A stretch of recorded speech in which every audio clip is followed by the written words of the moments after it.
It is an age when magic is more powerful than science, and only those who control the magic control destiny, for they are the visionaries. And cue entry music.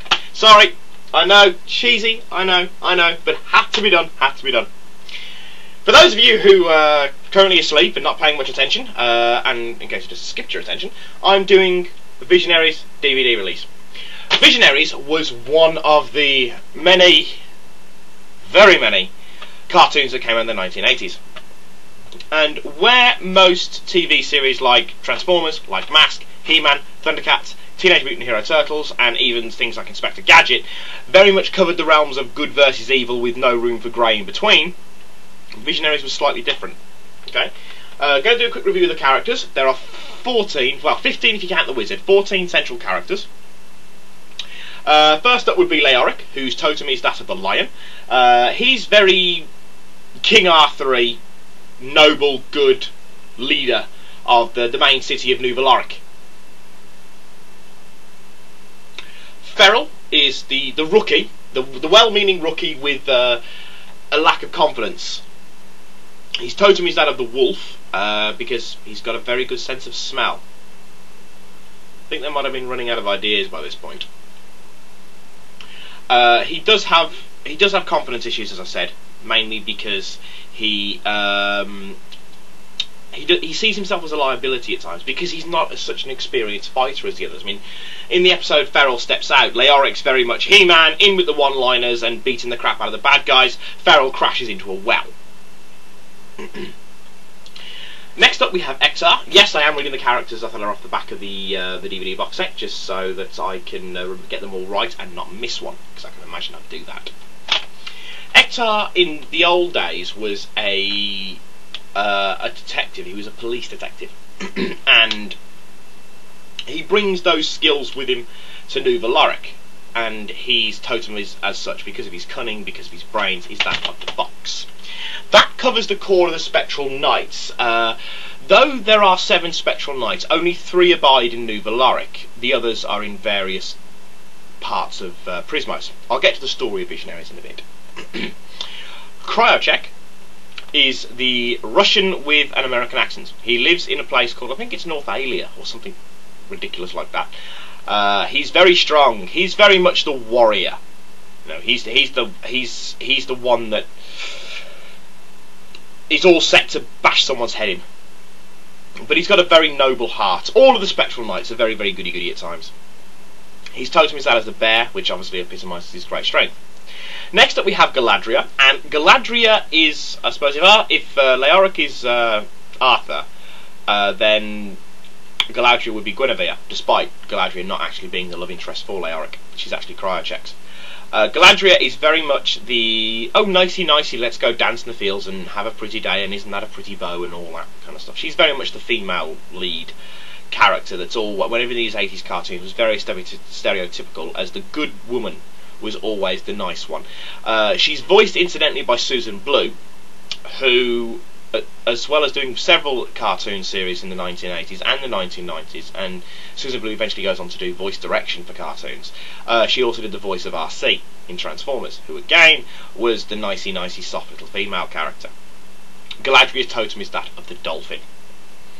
We have Witterquick. Witterquick is the fop.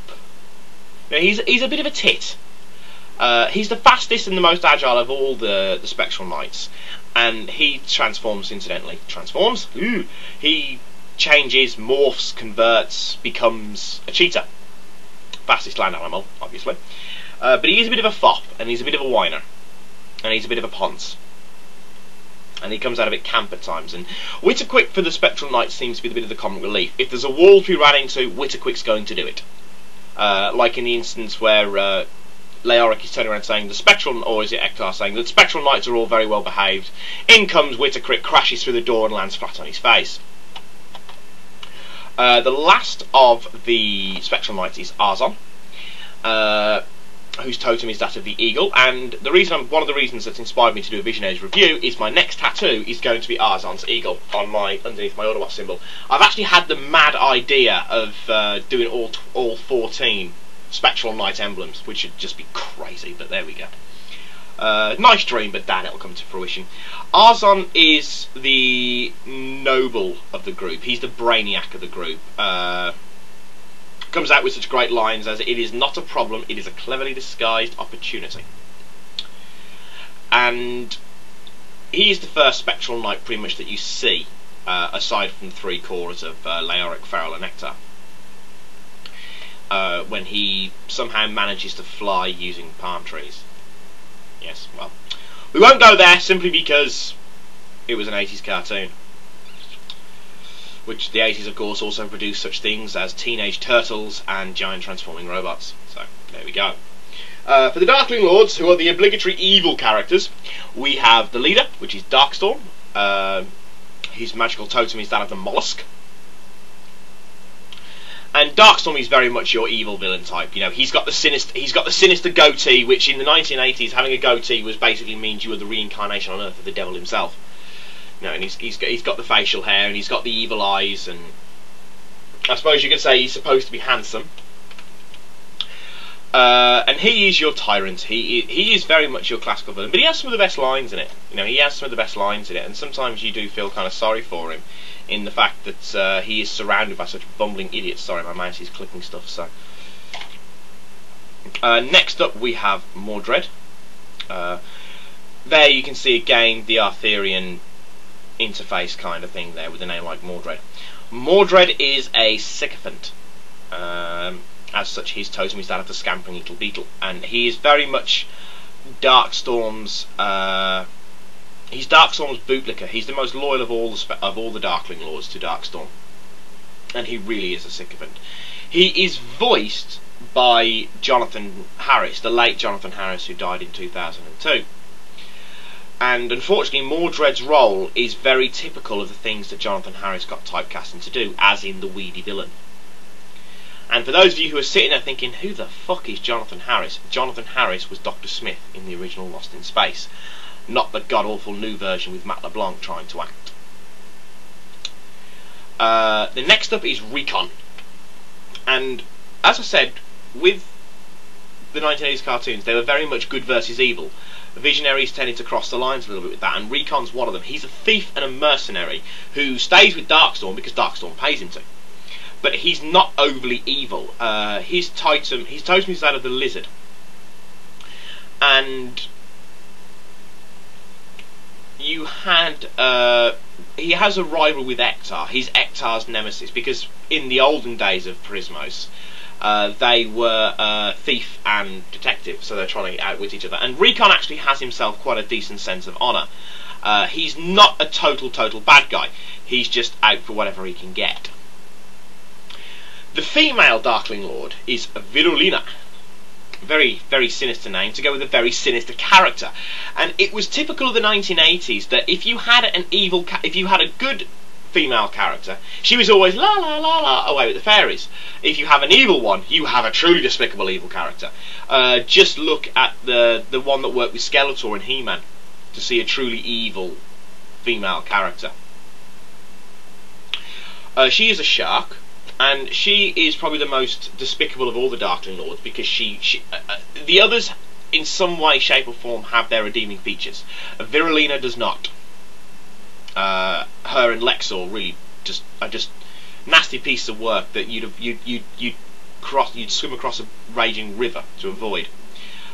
She turns into a shark, and she's the one that's despised by all the Darkling Lords. Nobody likes her. Nobody likes her. In fact, most of the Darkling Lords don't like each other, but Virulina, they do have a special soft spot for dislike for her. In the episode, again, where Feral steps out, Darkstorm turns round to Virulina and says, "You have no friends." So, there we go. Next up, we have Kravex. And Kravex is the one that has a severe mental personality disorder. The guy is, at the very least, a sociopath. Because anything that sets him up, and the slightest thing that annoys him, sends him loopy. And it's done in a very comical way. You know, he usually takes his aggressions out on the Darkling Lords, and everyone's quite scared of Kravex. But it does. If you read deeper into his personality, he does have a severe mental problem. Apart from just being the obligatory bad guy. The next Darkling Lord would be Cinder. And Sindar, again, like Recon, is one of the ones that crosses into the grey zones of good and evil. Sindar, whose totem is the gorilla. Sorry, Kravex's totem is the Philaptor, which is kind of like a reptilian vulture. Looks very much like a pterosaur, but there we go. Sindar, as I was saying, is another one that crosses the line between good versus evil. Sindar's not really evil. He just works for Darkstorm, A, because he's quite thick, and B, because Darkstorm feeds him. He is Cryochek's nemesis, and he works next to, and his totem is that of the gorilla. Sindar has his soft side. You know, he's not an evil character. He's very much a good guy, and he's probably one of the ones that you could imagine in a later series of visionaries actually becoming a spectral knight, because he's not evil. Incidentally, Sindar is voiced by Peter Cullen. Of course, that world famous man playing Optimus Prime. Last up, we have the aforementioned Lexor. Lexor is the most underhanded, cowardly, lying, manipulative person you'll ever meet. Virulin is just evil. Lexor's a coward, which makes him more dangerous. Because he's not a fool, he's a coward. That makes him a dangerous person, because it means he's the kind of person that will stab him in the back. He has a very weak personality, which means he's dominated by Darkstorm. However, if Lexor was left to his own devices, he would be very, very evil. He'd be very, very nasty indeed. Okay, I'm going to pause the video for now. I'm going to review it, I'm going to have a look over it, see if I've made any glaringly obvious mistakes, hopefully I haven't, see what it's doing for time-wise, and then I shall be back momentarily with the rest of the review, with the story, and of why Visionaries died out. Right, there we go. Those characters took me about 11.5 minutes, and I just want to, so I don't want to keep it too long, because I'll put you all to sleep. Visionaries, with the good versus evil part of Visionaries, the bad guys are very much bad guys and the good guys are very much bad guys. Darkstorm's facial hair, which wasn't so much a goatee as it was more of a goatee down here than full at the sides. All of the bad guys had beards and moustaches. Leoric had the Errol Flynn style moustache. You know, it was very immaculate, and you know, even if he fell into water or whatever, it never got out of place. I suppose Leoric, you could compare Leoric to Tigra from Thundercats. He's the wise one. And of course Tigra also has an episode where he grows ancient and thinks he's no longer of any use to anybody. Visionaries' story mode in itself is set... it was a bit of a complicated storyline because it was set on another world, fairly easy to grasp. It was set in the future, relatively easy to grasp. It was... the age of science ends. Yeah, you can grasp that. But then it turns into this fantasy, Dungeons and Dragons-esque, medieval thingamabob. So it's set in another world, it's set in the future, but it looks like it's set in the past. And that probably did escape some people's attention. It might have made it a little bit hard to grasp. Basically, the age of science comes to an end when... the three sons of Prismos align and something happens. It brings about some kind of Dark Crystal Great Conjunction kind of job, and it causes the end of the Age of Science and the Age of Magic begins. These 14 knights go on this quest set by the wizard Merlin. Again, another reference to Arthurian legends, as in Merlin. To gain these animal totems so they can use them for both good and evil purposes, retrospectively, depending on which alignment they follow. There's 13 episodes. There was only ever one series, and there's two main reasons for this. Visionaries now, amongst the sci-fi loving people that are all of us geeks that are watching this, is very well received and it's very popular. Back then it didn't do so well, and there was 13 episodes only done for one series, and there's pretty much, from what I can be able to ascertain, there's a twofold reason for this. One, as I said earlier on, in the 80s there was an awful lot of cartoons, a hell of a lot of cartoons, and despite Visionaries being a good idea and a good cartoon, well put together, well animated, well voice acted, its creator Sunbow struggled to keep it going. Hasbro made the toys, but Hasbro pulled out, and Sunbow basically cut its losses because Hasbro pulled out and joined into an alliance with DIC. Yes, the cartoon company called Dick. which at the end of its 1980s cartoons, which back then was not a problem, but nowadays it sounds just wrong, where the little child turns around and at the end of it, when the dick symbol comes up, you get the little child going, "Dick!" Try doing that these days, see how far you get. So Visionaries failed on that point.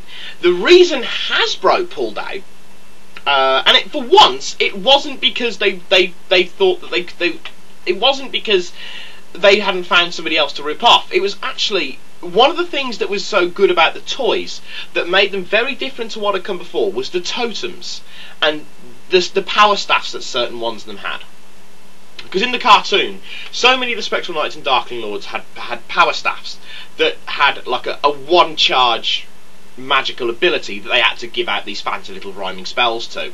And the others that didn't have power staffs had the ability to control vehicles, which were machines infused with magic. As I said, it was a very weird idea, but it was an idea that could have worked, but didn't. What made Hasbro pull out of it was the holograms, because the toys did better than the cartoon. And they had the holograms in the chest, and they had the holograms in the power staff, and in the vehicles that were released. And they were very, very expensive to make, and it wasn't quite worth it on Hasbro's point of view. So they pulled it after 13 episodes, despite the fact they left several episodes open for different comebacks. I mean, you've got the love interest between Leoric and Fletchin, who's this peasant girl, and then there was one of the wizards. Was it Weezer Squeezer? No, it wasn't Weezer Squeezer. Bogavus. I think it was Bogavus, who you never actually knew was he a good guy or was he an evil guy. That seems to be something they intended to bring into the series too. And there was a second series planned, and there was a second toy series planned. And it was going to introduce 18 new Visionaries in themselves, 9 Spectral Knights and 9 Darkling Lords, which would bring it up to 30. That's a lot of characters to put into a cartoon, a lot of characters.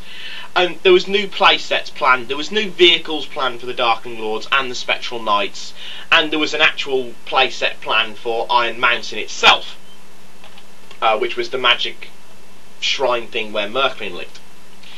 And they were going to have new gimmicks like shields that had holograms instead of just power staffs and things like that. But because they axed it after one series, they never came about. And there's no literature, at least none that I've been able to find, on the new Visionaries, the new Spectral Knights and Darkling Lords. Though they did have names and there was promo shots of their toys. However, I haven't been able to find any with any good resolution. But if you go onto Wikipedia and go to the Visionaries, there's some links at the bottom that will take you to various sites.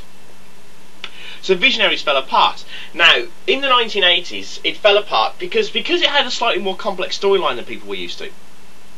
But also, because, as I said, it wasn't that well received. Nowadays, because of the success of things like Harry Potter, it would be very well received.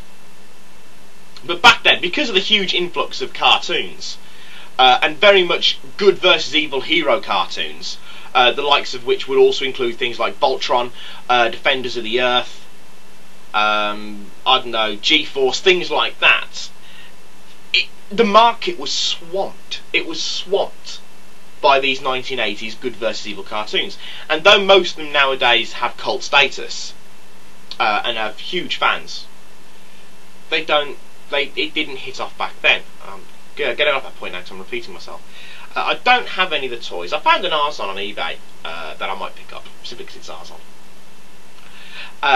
The toys themselves on eBay, you're going to find it hard to get a hold of nowadays, because people like to rip the totems out. So you'll get a lot of Visionaries on eBay, but they won't have their totems, or the power staffs have snapped, or you'll just get the totem itself and nothing else. And of course it's even harder to find any with their weapons.